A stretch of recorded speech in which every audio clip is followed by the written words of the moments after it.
Kamakailan lang ay sinimulan na sa Rizal Memorial Sports Center ang mas umiinit na sagubaan sa UAAP Season 79 Lawn Tennis. Pag UAP tennis, no, you're up close and personal. Nakadikit ka sa mga players, kitang-kita mo yung labanan. Iba yung pressure of playing for your school than playing for yourself. So makikita mo yung level of intensity ng mga players dito, mataas talaga. Matapos madominan ng National University ang men's tournament nung nakaraang taon, may bagong challenger na haharap sa kompetisyon.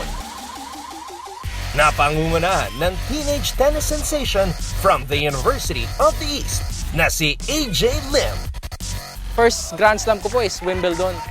And then po, nasalihan ko na rin po lahat, Australian, French, and US Open din po before playing the Davis Cup po.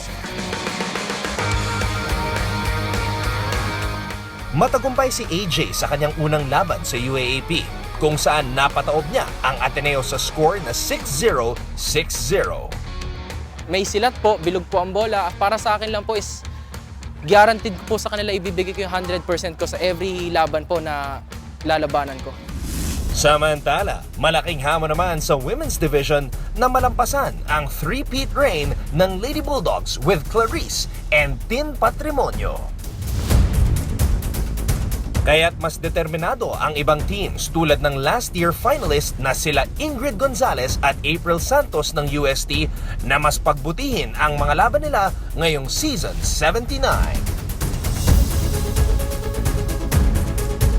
Sa amin, malaking challenge yun na may kalaban kami na sobrang magagaling. Pero dahil nga bilog yung bola, gagawin namin yung lahat para manalo. Hindi pa ako kontento sa na-achieve ko kasi hindi pa kami nag-champion.